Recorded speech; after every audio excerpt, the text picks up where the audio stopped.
Sure. Yeah, it's your computer. On my computer, yeah, sounds good. Okay, so I think that'll do it. People are still coming in, which is awesome. So I think you can think from there. It's fine. Yeah, and then I'll just press screen share. Move it over. Yes, I think it's great. All right, thank you. Welcome. It's great to have such a happy group here. It's always good to see a happy group with a happy speaker. So this is our first Faculty First Thursdays, our first kind of face-to-face one in a year and a half, so we're very excited about that. Professor Struble is speaking today. She received her MFA from Columbus College of Art and Design in 2014. She is an interdisciplinary artist who focuses on an artwork's ability to confront our reliance on structure by using the vulnerability of materials and the destructive force of gravity to challenge our discomfort with change while attempting to shift the perspective of loss. Her work has been exhibited across the US, from the Cultural Arts Center in Columbus, Ohio, to the Charles A. Hartman Gallery in Portland, Oregon, and the Foremost Gallery in Gainesville, Florida. Her talk today is titled Accumulated Fragments. If you're online, I don't think we can hear you. So if you have questions later on, please type those in chat for us. Please welcome Professor Struble. All right. Hello, everyone, and thank you so much, Brad. Just gonna get this screen share happening here, if I can. Oh, this one. Okay. Video, do a thing. Okay. Bam. All right. I think that'll do. I think we have to have that little bar at the bottom, so we'll just have to live with that there. But hello, everyone. Thank you for coming and spending your break today with me. I really appreciate it. And thank you, Brad, for the introduction. And thank you to, Department of Art and Design for letting me be here. And my wonderful students for coming and listening to my talk today. It's actually kind of a little bit surreal for me to be here and presenting, because I remember being a student and listening to these, my email to the faculty presentations. So it's really awesome to kind of come full circle and be here presenting today. So we're gonna get started. And to start, I wanted to mention the importance of spoken word in my life and my work. So you'll see this as a recurring theme here. Being an only child, I was often off on my own, doing things, and frequently found escape and adventure in reading, even before I could actually read myself. Some of my earliest memories are of Roald Dahl books. My aunt recited these for me and recorded them onto audio tapes, which was really great, so I could listen to them whenever I wanted to. And I still find comfort and solace listening to text read out loud. So maybe the following 8.5 minutes will do the same for you. Oh, it changes the... Interesting. Hold on 1 second. Technical difficulty. How do I get the audio to go back to the world here? Yeah, wasn't doing that before. Just see. Technology gods here. There we go.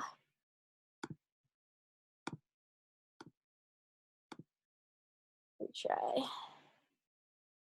Now that's in the way.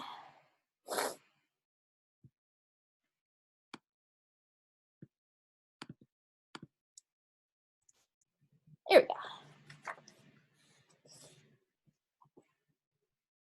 So walking or moving through my day, as soon as I see something unusual or noteworthy, my first reaction is to get out my phone. Maybe you can relate to that. This reaction is simple. We want to preserve or hold on to special moments. But how successful is that effort really? Pixels do not give us that time and space back again. They can help bring our minds back to an approximation of an event, but there is no reliving. This is particularly true about the moments we did not realize were important or pivotal at the time. Memories are housed within us and can be summoned through specific stimulants. Sometimes they are welcome, and sometimes they crash around us in a way we never saw coming and stops us cold. Like destinations along paths through the landscape, memories are sometimes well-worn and easily accessed. Repeated over time, while others emerge from an overgrown area that did not appear to be inhabited. The work I make is ultimately made up of pixels, but also of memories both physical and emotional. My work allows me to connect a physicality to fleeting moments that are difficult or unwelcome repetition. My process involves drawing highly detailed versions of images in graphite that are seemingly very exacting to what they represent, but when viewed further, are made up of many marks that deconstruct to nothing but a counting of pen. I keep these drawings away from sustained evaluation. They solely live within the video works, which reveal themselves in small glimpses that come and go like the ghosts of memories. Susceptible to the wind or outside forces, these glimpses dance on the screen, blocking or revealing depending on the perspective of the reader. Shifting perspectives or expectations of the viewing experience allows me to work with my own frustrations of making. Sometimes the situations that we think are so clear or obvious are the things that we end up needing to reconsider or rethink all the way back to the start. Here you are watching me walk to Grizzly, the gallery that I was allowed to take over and use as a studio in Philadelphia for the month of February. It was 0.56 miles away from my apartment, which is about an 8.5-minute walk. As I walked to the gallery each day, I began noting the repeating terrain spotted with ever-changing odds and ends within the landscape of the sidewalk. I took notes, naming these elements as I went. This perspective shift puts into action the feelings I have while within and moving through spaces. The link between memory and places can be used as this kind of mapping. Sapaginy is both the physical and mental externalization of memory while listing locations. This can be something that happens while walking down a path or thinking about walking down a path. The shift from an overhead drawing of a line on a map to show a path to an on-the-ground approach leaves some room for the possibility that more than just the name of a place can be recollected. Maybe past and histories can be mapped this way as well. This strategy involves remembering the in-between or liminal spaces to get from one memory to the next. Landmarks are no longer islands to jump onto and off of. They become long links in a chain or trails through the mountains.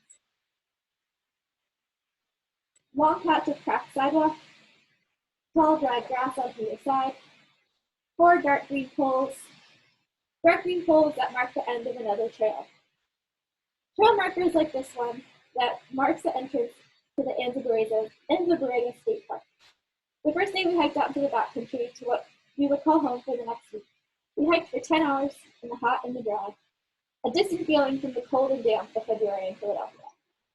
It was dark by the time we made it to our destination. I barely got my tent upright before falling face first into my sleeping bag. I can still feel the dull throbbing pain in my legs from the miles covered. In the morning, I unzipped my tent quickly, thinking I remembered my alien surroundings. The sun rising over the mountains set me right back down in my tent. I stopped and watched as the sun warmed the ground from gray to pink. My idea of what this experience would be like disintegrated from my mind as I tried to etch this moment into my compass forever. Tarps that we strung up behind a large rock unfurled and popped in the desert breeze. I studied the rocks, the texture, the value of light, and the heat they radiated. Talking now, I can replay this in my mind like it was the first few notes of the song, but then it starts to skip or start over, like I want to say there for the totality of the time as well. Orange fire hydrant, 3 orange poles, 2 orange flames. In the same way that pain or hurt can be comforted by saying it will get easier, memories we intend to hold onto become these small, familiar loops we can happily replay, fast forward, and rewind. But after so much of this editing, how authentic are these re-renditions? Drawings for me reduce this anxiety of loss.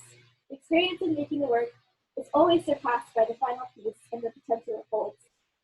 The labor is only worth it because of the artifact that is brought to life due to this process. The work would not be the same without the physical labor evidenced in its marks. In stark contrast, the video components of the work come from times and places that are past and can never be returned to, except within these fleeting video displays.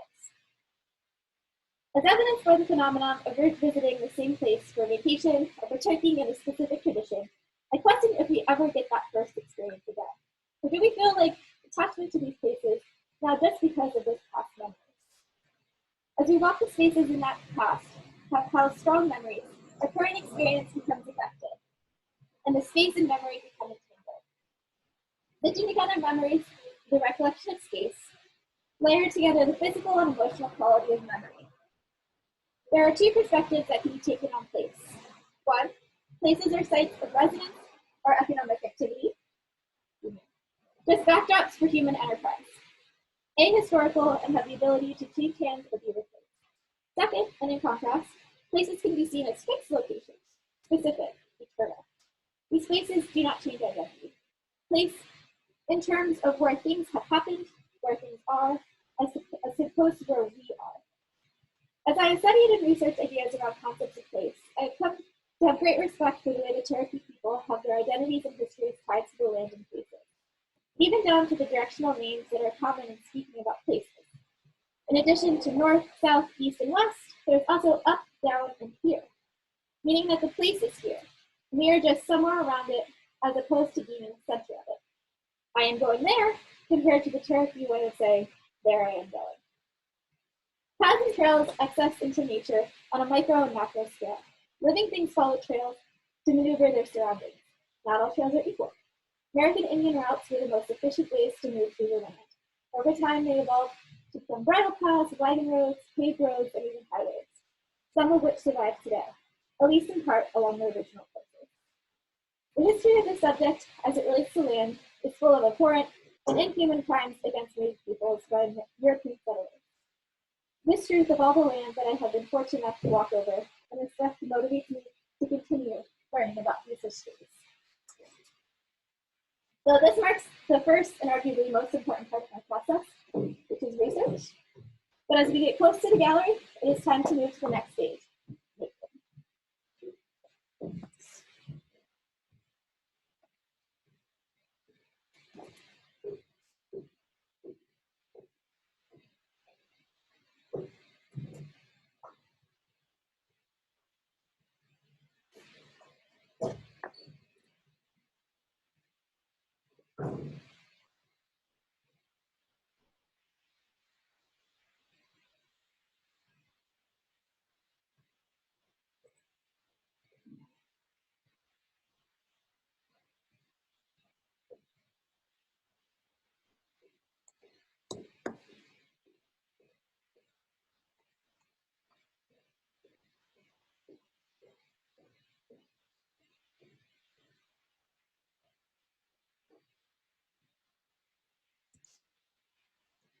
Great, so this is my studio view.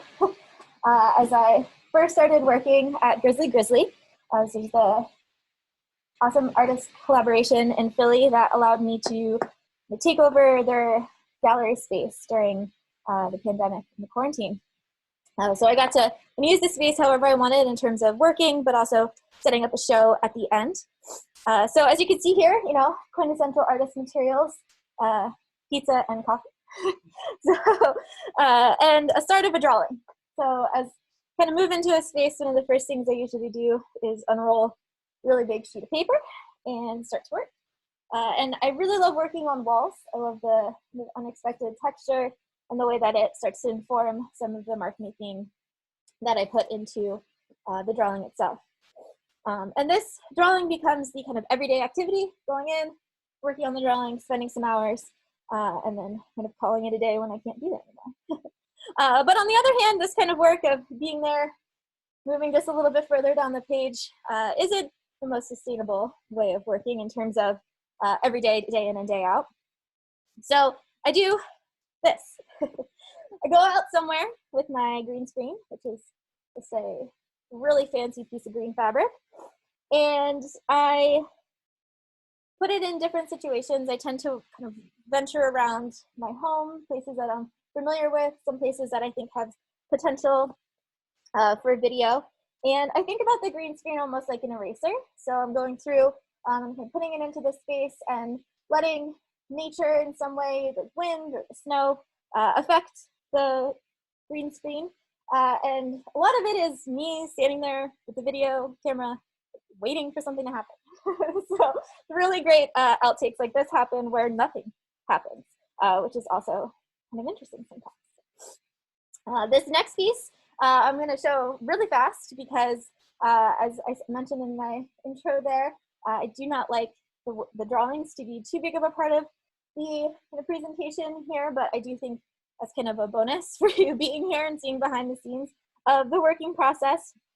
I will show you that the drawing that I finished when I was at Grizzly did end up looking like this. But once I get done with the drawing, I do start thinking about the installation process pretty much immediately. So once the drawing is done and the video is completed, I start thinking about how this is going to live and how the viewer will experience it. So this is the final video. You can see that drawing incorporated into the video there. And this gallery space was really long and narrow. So this screen actually covered the whole width of the space. So it blocked you. You're only allowed in maybe 6 feet to watch this. And this was a rear projected video. And the audio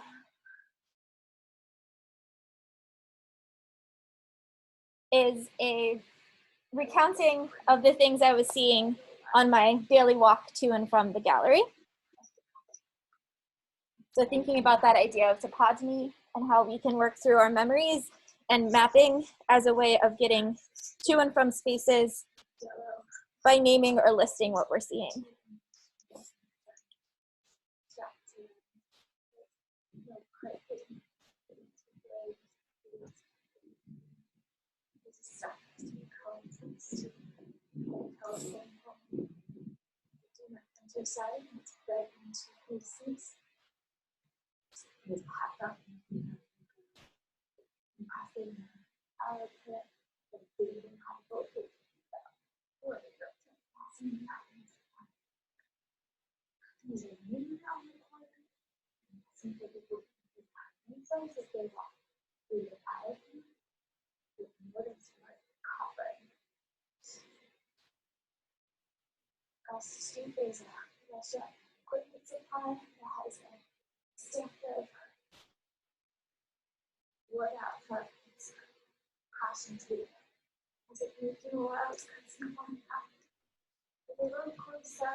And I like this view here because you can see that I was playing around with this idea of blocking access into the space, but then also kind of layering the videos in the space.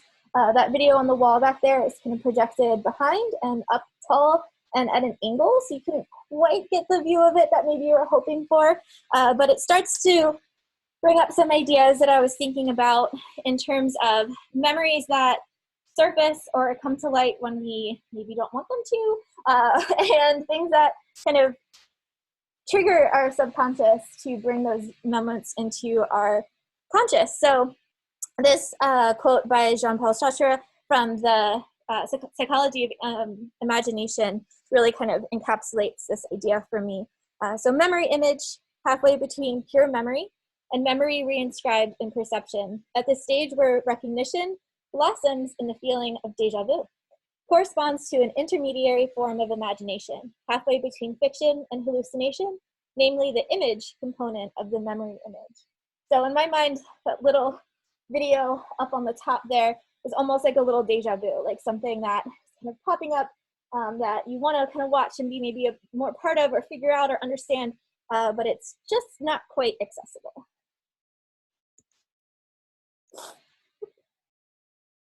And then this is a kind of compilation of the work that I completed while at Grizzly and then continued to work on through my, there we go, through my time between leaving there and then the next work that I'm going to show you here in a minute. So this is all a compilation of the kind of work during a gallery and then a little bit right after.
And then this is the video that was projected onto that screen just on its own.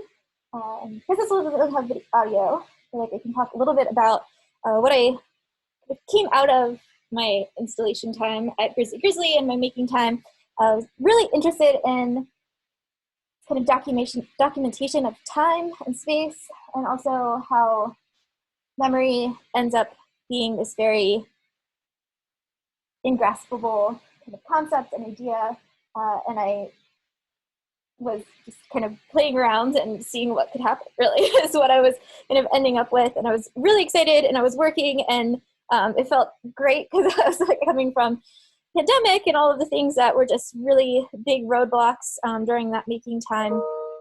So it was great to be feeling like things were coming a little bit easier, and excited because after my time at Grizzly, which again was in February, I got the opportunity to do another residency in June, which was in collaboration with the Shashama Artists Collective, which is based out of New York City. And this is their residency. It's called Chanor, and it is a farmhouse up in Pine Plains, which is kind of just like up north of the city. And this was the space in the house that I was living in. You see that little skylight there? That was actually in my bathroom. So I was kind of right in that space up on the second floor. And this was a live-work residency as opposed to the Grizzly, which was just the workspace. So I got to really immerse myself in this space, and the other 5 awesome residents that were there with me really added to the overall experience. So similarly, I moved in, put a big old piece of paper up on the wall, and kind of got me and myself at home, which always includes, again, some snacks.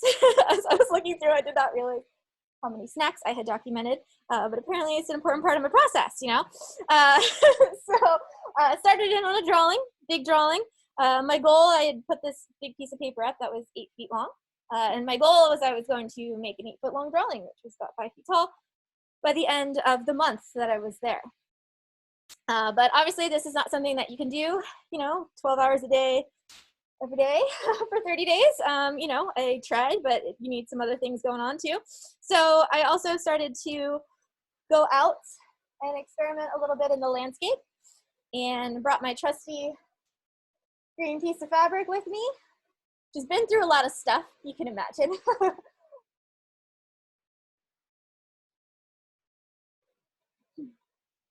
This creek and other really great areas of nature were just right kind of in the specific area, so it was really nice to have access to those things.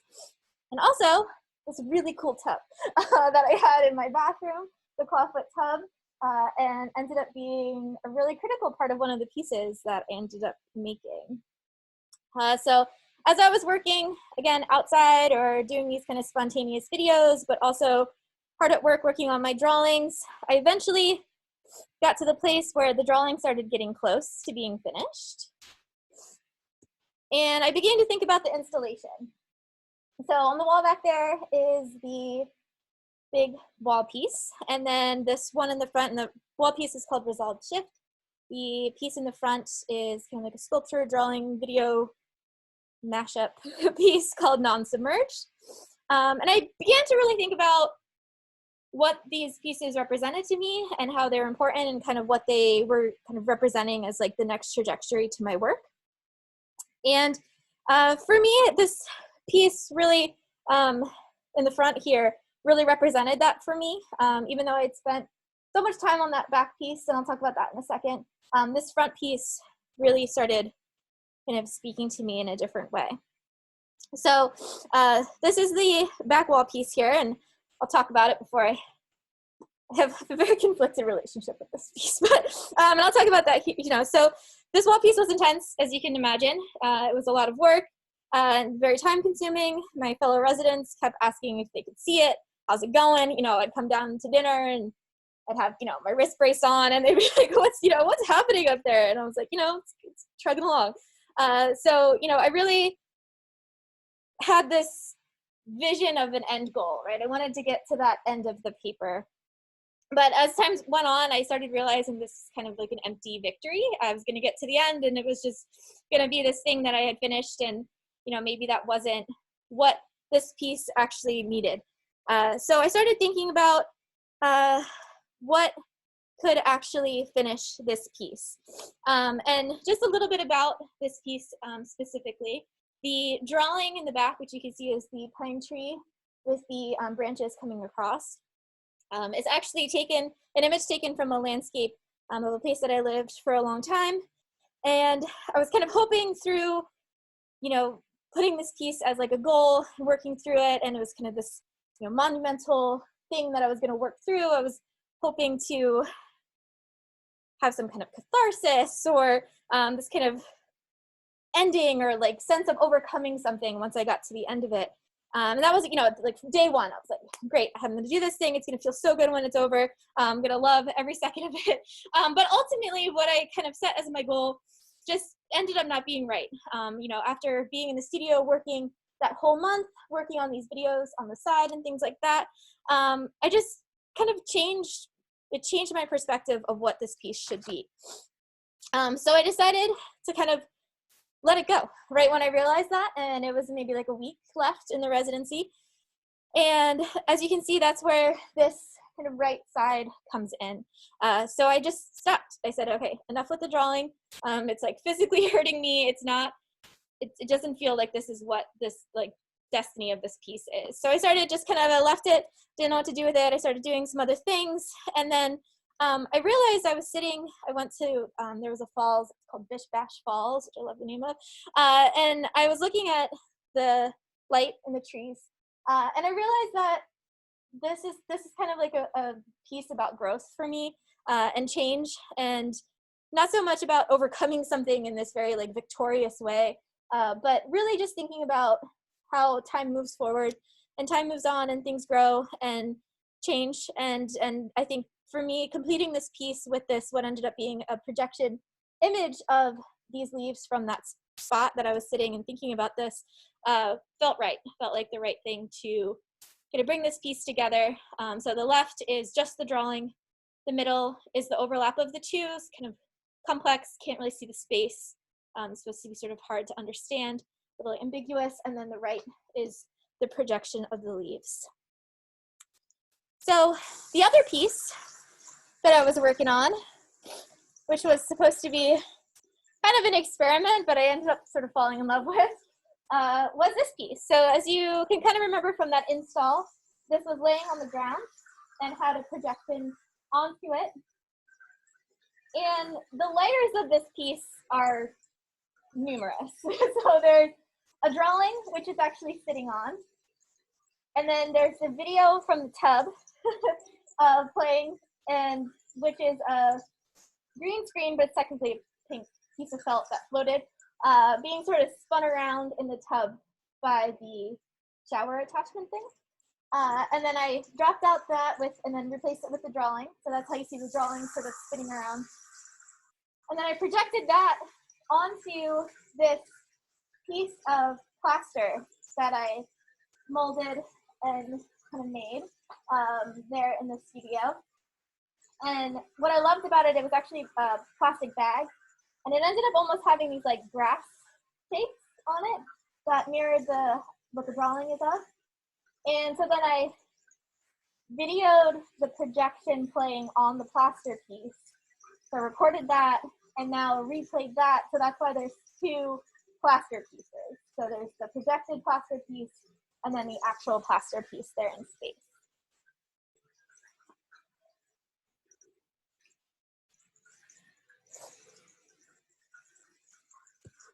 And what I really loved about that piece, sorry, there's the little pink guy. What I really loved about that piece was that as it was in this space, people would kind of interact with it. Like they put their hands in front of it and like try to figure it out.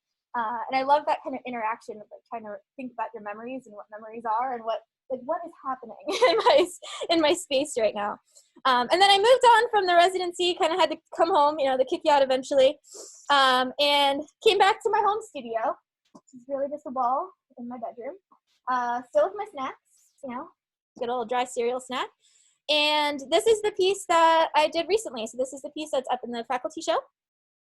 And this is kind of what I took, I think, out of all of that time and kind of moved forward with in terms of finding a way to have the drawings and the projections come together, a way to kind of activate the space, a way for the audience to feel a little bit more included in the viewing experience. And I'm really excited about this piece, and I'm excited for kind of what the next step in these like layers and the shifting of perspectives can kind of bring for me. Because the background with the grass, the drawing is actually looking down at grass on the beach, and then the grass there just has like a night sky as the background of that, which is a still from the video that's being played, and then there's a background of the ocean tides kind of coming in onto the beach that's layered into that grass. So there's lots of kind of layers there that almost come together, but then also are slightly disjointed, which I think is a nice tension between that. Right? So, which brings me to, the detail, which is so good. I love a good detail, especially when the mark making. Which brings me to my final slide here, but not the end, because I still have, if anyone has questions. But I did want to thank you for listening and watching. And I know with video, it tends to be a little bit more of a viewing experience than usual. So I appreciate your time and being here. So we don't have to, you know, wrap up. If anyone has any questions, if you're at home on the Zoom, feel free to put it in the chat. But if there's any thoughts anyone has or anything you want to ask, I love, this is my little, I don't know if you can see him, little frog friend that I think he really liked my green screen. He was into it. I found him. Oh, I have a thing. Let's see. Do you ever consider make your work in color? No. So I like the kind of separation and the steps of translation that drawing and grayscale provides. I think that there's just something really kind of otherworldly and mark making, and I am honestly just really tied to my graphite and my pencils. So I won't say ever because I don't know what the future holds, but as of right now, and I need that kind of contrast for the green screen to work. So it's kind of both technical and just something I think conceptually works for the pieces as well. So yeah, in summary. Yeah, Lee.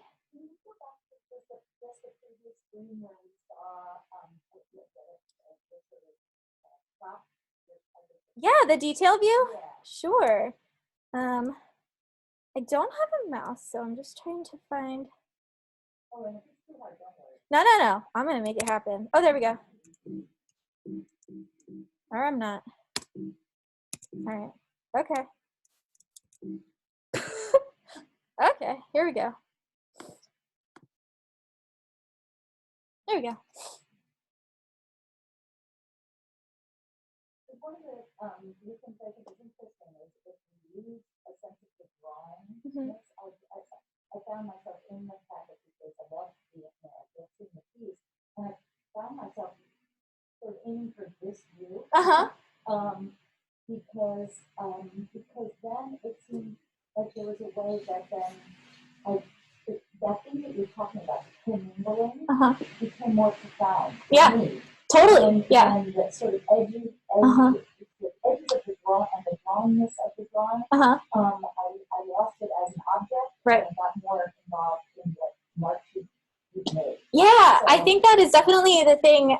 After installing in that gallery, I think that there was like a revelation for me where I was like, ooh, I need to figure out a way to bring like the space and the drawing surface in a different way, or just like think about how I can like resolve that or play with that a little bit more. Because I did think that the expanding it outside of the drawing was an important part of it, but then it does, like there's that sort of rectangularness that's boxing. Yeah, I know. And yeah, I think that's probably why I was like, oh, I love the detail view. Yeah, totally. Yeah. Yeah, of course. Yeah. Yeah. Are you working when you draw? Are you working from a photograph? Are you working from memory?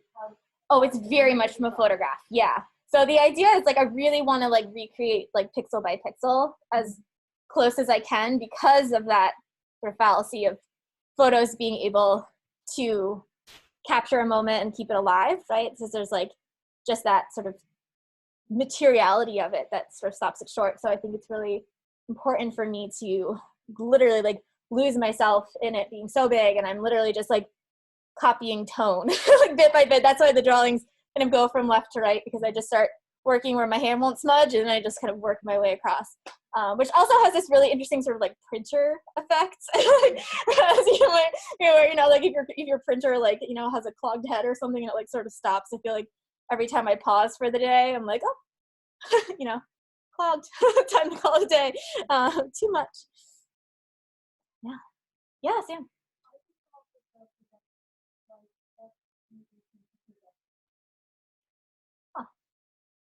Yeah. When was that? When was the first time I projected?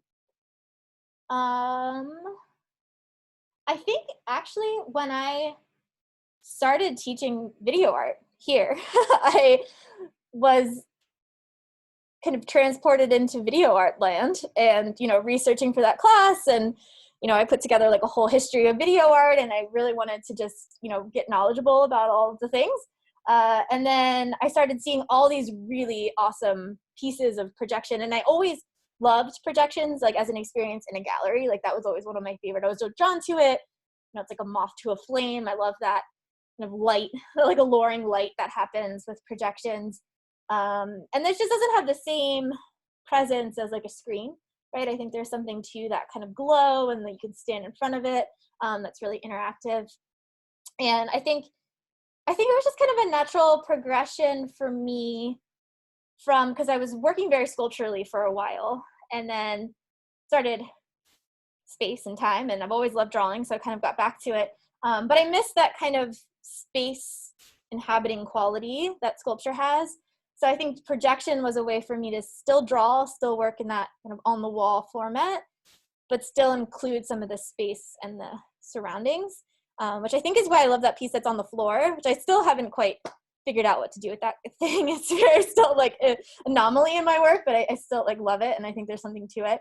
But yeah, I think that's kind of why it sort of worked its way in, and it felt very natural because I'd projected to make my drawings. So then it just felt like incorporating that process into the actual final work felt like the right thing to do. Yeah, I can play this again. Is it going to beep at me? Oh, there's a thing. There's a thing. How would you break down your work into digestible pieces for you to draw? Oh, how do you break down? Lurker said, I guess through my process, because I just start in small bits and work my way across. And it's actually like exactly the antithesis of what I tell my students to do in the drawing classes. A lot of my drawing students are here, and they're like, you tell us to build up the whole page at once. And I'm up here doing the exact opposite. But I think there's something, again, about this kind of recreation of the pixels. And when you're up close to them, there's this breaking down of the mark making, because I'm not working as a whole. That's the reason I tell everyone to work as a whole, because you don't want things to break down. You want that space to happen. But I'm actually uninterested in the space. I want that flatness, and I want that kind of paper, on the paper quality that pixels and that drawing process has. So yeah, I worked my way up into this scale though. So I was definitely doing, good 22 by 30 ones for a while. And then that big one, I don't know if I have another big one in me for a while. The 8-foot one was, yeah, it was an interesting journey for me on that one. Yeah. Dorothy, yeah.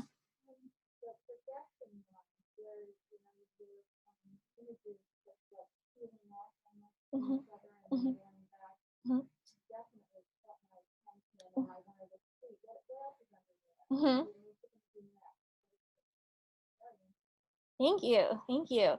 Yeah, the wind, it was a really windy day that day, and I had my green screen attached to the fishing line, and it was over this, it used to be railroad tracks, and I kind of had it thrown over, and I was waiting for the wind. It was so cold. I remember my hands being freezing because I didn't bring gloves. I was I'm just gonna go see what I can do.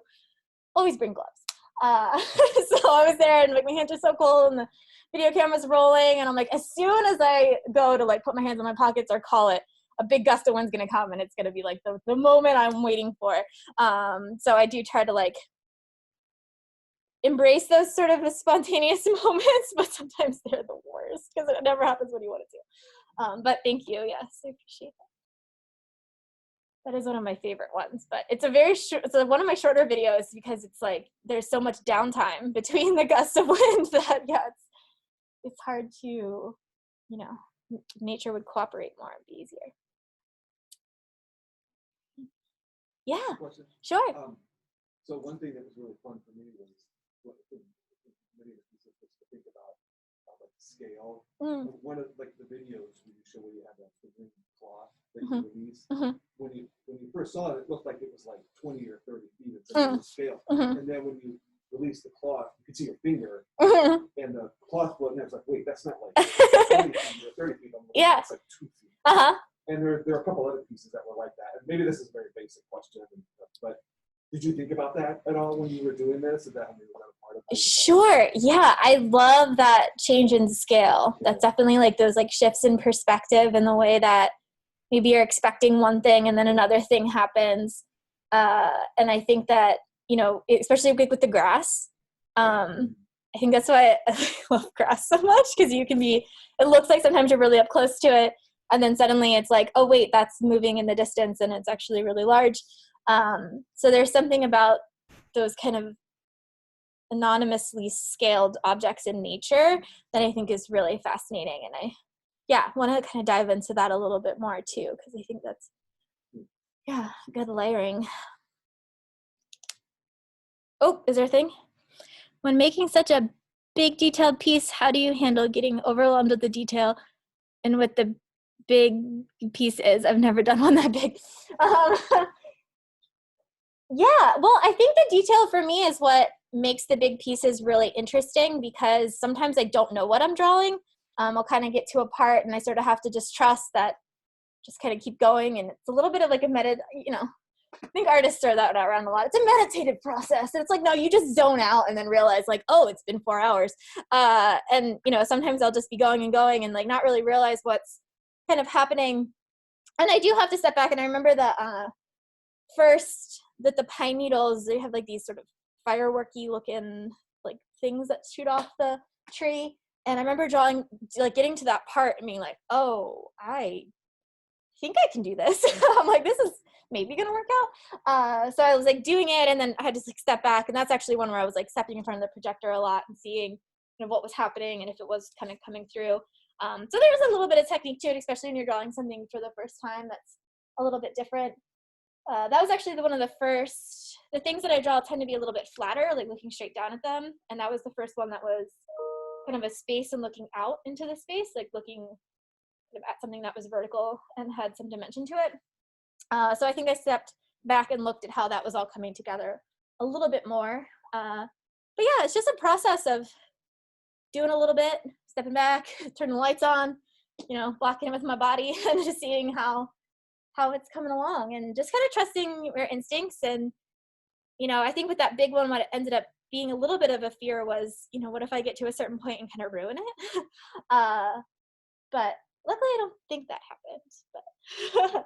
But that is sort of a fear where you're like, well, I can always crop it. Could always end up being a 5-foot drawing, but yeah. Yeah, one more question and then we'll call it. Yeah, let's see. Oh, thank you. Yeah. Yeah, so I write a lot in my sketchbook. My sketchbook is just a lot of notes, basically. And I tend, and I don't know what this is, and maybe that's why I really like that unsubmerged video with the audio, with the sort of shower sounds, because I tend to have my best ideas with like running water and showers or like rain or something that's kind of like white, like gray noise or something. So I actually have like a 2-hour long on my Spotify that's just like rain sounds. I'll listen to that. Sounds really strange, but I do. And I just tend to sort of like write notes. And what's great about things like this is it sort of forces you to bring that all together. And I really, you know, I think that writing and getting statements together and thinking about getting it in a deliverable fashion that makes sense to others is a really important step to my process, and helps me realize kind of what pieces go together and what connections can kind of be made between things. So it definitely happens throughout the process, but usually there's big gaps. This is the first thing that I've done in a long time where I like have talked so much about work that just happened within the last year. Usually it's like I go back a couple of years and have more space and distance to kind of know what I'm talking about. So I think a lot of this is still new and happening and sort of changing, but I do think because I've been thinking about this like memory stuff for so long and researching and really, and like the trails and the way that trails and spaces and landscapes relate to our memories. And I think that kind of all informs the spoken word part. But I'm glad you appreciate that, because I have, you know, we've all probably been to a lot of artist talks, and I like this idea of maybe doing something a little different. And I know that listening to someone read isn't maybe like everyone's cup of tea, but I also am kind of here for the like zone out moments, that if like my words kind of become the background in some way, and then that's why I had the thing playing. You can kind of get lost in the video of it, but then also have sort of this background noise. So yeah, I think that there's something kind of interesting about spoken word and memory, and how some of that sticks and some of it doesn't, but that's kind of all part of what I'm talking about here. Yeah, so thank you. Yeah, awesome, thank you. I appreciate it. Thank you so much, everyone, for coming. Thank you. Thank you. Woo! Fall break. We did it. Thanks for working with us on the Zoom thing. Oh, thanks. Yeah, multitasking. Oh, thank you so much for coming. I appreciate it. Oh, thank you. Tell me the truth later. Thanks, guys. See ya. Things going? Good. I've been working in different forms, and you know, enjoying being in Philly and being around art and all the good things. Yeah, it's been great. It's so related right in the beginning, how you said I'll be walking along and see something and I Thank you. Thanks for coming. I appreciate it. Oh, thank you. have to pull out your. Yeah, I right? I It do is. the And you're same like, oh, I thing. don't want to forget It's that just little like, weird thing. Oh, look. Yeah, right? And I have know. all these random photographs in my, Uh-huh. thing, and I go, Thank you Thanks so again. much, Okay, Brad. I okay, appreciate yeah. it. yeah, just and here you've gone and made this wonderful Whole thing about it, right? It starts with a little nugget and then it all kind of comes together. Yeah, let's see if I can